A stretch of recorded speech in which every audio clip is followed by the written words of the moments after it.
Não é que tenhamos um curto espaço de tempo, mas que desperdiçamos muito dele. A vida é longa o suficiente, e foi dada em medida suficientemente generosa para permitir a realização das maiores coisas, se a totalidade dela estiver bem investida. Mas quando é desperdiçada em luxo e descuido, quando é dedicada a um fim inútil, forçada finalmente pela necessidade final, percebemos que já passou antes que estivéssemos conscientes de que estava passando. Assim é, a vida que recebemos não é curta, mas nós a assim fazemos. Nem somos dela carentes, mas esbanjadores. Assim como a imensa fortuna é desperdiçada ao cair nas mãos de um insensato proprietário, igualmente a riqueza, mesmo que modesta, ao ser confiada a um guardião íntegro, cresce. Da mesma forma, a vida se estende abundantemente para aquele que a administra sabiamente. É necessário que tenhas confiança em ti mesmo e creias que vais pelo caminho reto, sem se deixar chamar para veredas transversais, como de muitos que vão de um lado para outro, enquanto alguns se extraviam bem próximos do caminho. O que buscamos, então, é como a alma pode sempre seguir um rumo firme, sem percalços, pode estar satisfeita consigo mesma e olhar com prazer para o que a rodeia, e não experimentar nenhuma interrupção dessa alegria, mas permanecer em uma condição pacífica, sem nunca estar eufórica ou deprimida. O que tu queres, pois, é grande, de máxima importância e próximo de um Deus, não ser abalado. Os gregos chamam a este estado estável da alma de eutímia. Sobre tal tema, existe uma excelente obra de Demócrito. Isso é o que chamo de tranquilidade da alma. Portanto, investiguemos de que modo a alma deverá prosseguir sempre de modo igual e no mesmo ritmo. Ou seja, é um estado de estar em paz consigo mesmo, onde essa alegria jamais se interrompa, permanecendo em estado de perfeito equilíbrio, em estado plácido, sem elevar-se, sem abater-se, sem jamais exaltar-se ou deprimir-se. A verdadeira felicidade não está em ter tudo, mas em não desejar nada. Acostumemo-nos a afastar de nós a pompa e a levar em conta a utilidade das coisas, não seus ornamentos. Aprendamos a aumentar a temperança, a coibir o luxo, a moderar a vaidade, a abrandar a ira, a cultivar a simplicidade e a nos empenhar em buscar riquezas em nós e não na fortuna. A busca pela verdadeira felicidade reside na capacidade de encontrar contentamento nas coisas simples da vida, em vez de ceder a todo tipo de desejo, desde os simples e modestos até os insaciáveis, que anseiam sempre por mais e mais. Ao nos desvincularmos da busca incessante por extravagâncias e ornamentos, somos capazes de apreciar a utilidade real das coisas e focar naquilo que realmente importa. O desenvolvimento da temperança nos ensina a exercer o autocontrole e a moderação em nossas ações e desejos. Ao limitar o luxo e reduzir a vaidade, nos liberamos das armadilhas do ego e da insatisfação constante. Aprender a acalmar a ira nos permite lidar com as situações de forma mais equilibrada, evitando respostas impulsivas que possam prejudicar nossos relacionamentos e bem-estar emocional. Cultivar a simplicidade é uma forma de despojar nossa vida do excesso, permitindo-nos focar no essencial. Ao remover o peso das preocupações superficiais, podemos direcionar nossa energia para o crescimento pessoal e a realização interior. Buscar riquezas dentro de nós mesmos, em vez de depender da fortuna material, nos dá uma sensação mais duradoura de realização e satisfação. Examine-se. Cessará a tua ira e será mais moderada, sabendo que diariamente terá de apresentar-se ao juiz. Que há de mais belo que esse costume de examinar todo o seu dia? Que sono é aquele que advém após a inspeção de si, tranquilo, profundo e livre, quando a alma foi elogiada ou advertida, e como um auto-observador e um censor secreto, ela chega ao conhecimento de seus hábitos. Nesse processo de autoexame diário, a alma se torna um juiz imparcial de si mesma. Ao submeter nossas ações e pensamentos ao tribunal interior da consciência, ganhamos um entendimento profundo de nossos próprios hábitos e inclinações. O ato de avaliar nossas ações nos permite compreender melhor as origens de nossas emoções, como a ira, e gradualmente moderá-las. A beleza desse costume reside na introspecção constante, na oportunidade de nos avaliarmos e aprendermos com nossas falhas e sucessos. Esse exame diário não apenas nos ajuda a tomar consciência de nossos comportamentos, mas também nos proporciona uma noite de sono tranquila, porque enfrentamos nossos próprios julgamentos internos. Esse processo de autoobservação nos torna nossos próprios observadores e críticos.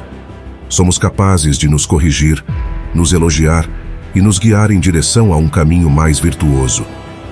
Ao adotarmos essa prática, nos tornamos mais conscientes de nossos impulsos e motivações, permitindo-nos viver de maneira mais reflexiva e intencional. Portanto, a sabedoria de Sêneca nos convida a abraçar o hábito de nos examinarmos diariamente, a enfrentar nossa própria consciência como um juiz justo e a cultivar um sono tranquilo e profundo, sabendo que estamos constantemente progredindo em direção à autotransformação e à virtude. Na busca da virtude, devemos lembrar que o verdadeiro valor reside não em acumular bens materiais ou posições de destaque, mas em cultivar uma mente nobre e um coração verdadeiramente valoroso. A virtude é o tesouro mais valioso que podemos possuir, pois ela nos guia em direção a ações justas e altruístas, elevando-nos acima das paixões mundanas. Cultivar uma mente nobre envolve o desenvolvimento de sabedoria, discernimento e compreensão profunda. É a busca constante pelo conhecimento, pela exploração das nuances da ética e da moral, e pela reflexão sobre nossas próprias ações e intenções. Uma mente nobre é aquela que busca a verdade, questiona preconceitos e busca a evolução constante. É preciso livrar-se da agitação desregrada, a qual se entrega a maioria dos homens. Eles vagam ao acaso, mendigando ocupações. Suas saídas absurdas e inúteis lembram as idas e vindas das formigas ao longo das árvores, quando elas sobem até o alto do tronco e tornam a descer até embaixo para nada. Observe ao seu redor e perceba a quantidade de pessoas que vivem uma existência análoga, merecedora da denominação de preguiça agitada. Assim como formigas em constante movimento, muitos ascendem e declinam em suas atividades sem uma meta clara, resultando em um ciclo contínuo de esforços improdutivos. É imperativo romper com essa tendência, almejando uma direção mais significativa e satisfatória para a vida. A filosofia deve ser disseminada como uma semente, que mesmo sendo pequena, quando encontra um solo propício, desenvolve suas virtudes e, a partir de um tamanho mínimo, expande-se ao máximo. A razão opera de forma semelhante. Não se revela amplamente à primeira vista. Através do cultivo, ela cresce. São poucas as palavras proferidas, mas se a mente as recebe de maneira adequada, elas ganham força e florescem. A condição dos princípios, eu diria, é análoga à das sementes. Produzem abundantemente e são pequenos. É suficiente, como mencionei, que uma mente capacitada as capture e as internalize. De maneira recíproca, não apenas gerará muito por si só, mas também retribuirá mais do que recebeu. Muitas coisas não ousamos empreender por parecerem difíceis. Entretanto, são difíceis porque não ousamos empreendê-las. Nada é tão lamentável e nocivo como antecipar desgraças. Dedica-se a esperar o futuro. Apenas quem não sabe viver o presente. Trabalha como se vivesses para sempre. Ama como se fosses morrer hoje. Viver significa lutar. Aquilo que foi doloroso suportar torna-se agradável depois de suportado. É natural sentir prazer no final do próprio sofrimento. Sou muito grande e muito superior é o destino para o qual nasci, para que eu possa permanecer escravo do meu corpo.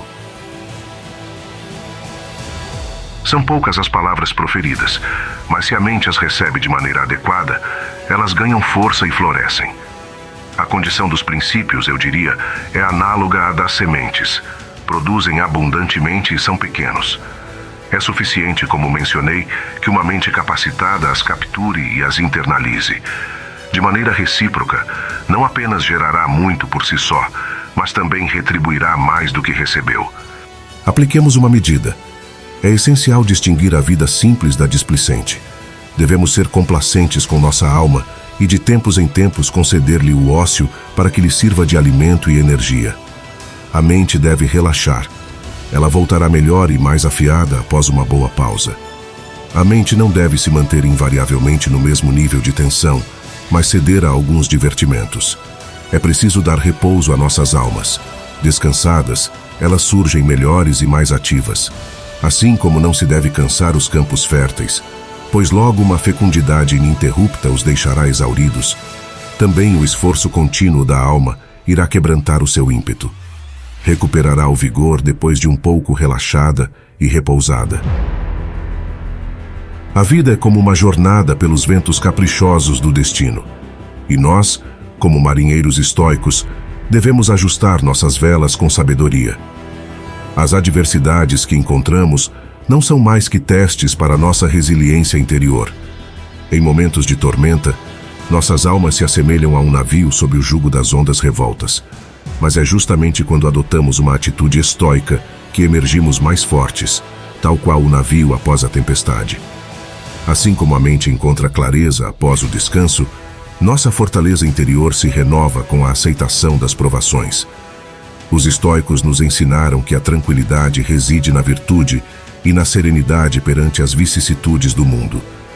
Devemos cultivar a virtude em nosso âmago, para que, como as estrelas que brilham inabaláveis no céu noturno, possamos irradiar serenidade em meio à escuridão das tribulações. Portanto, que nossa busca pela vida simples e virtuosa seja como um farol que nos guia em direção à verdadeira essência da existência. Assim como o arado sulca a terra para preparar o solo fértil, nós, como estoicos, aramos o terreno de nossas almas para colher a rica colheita da sabedoria e da paz interior.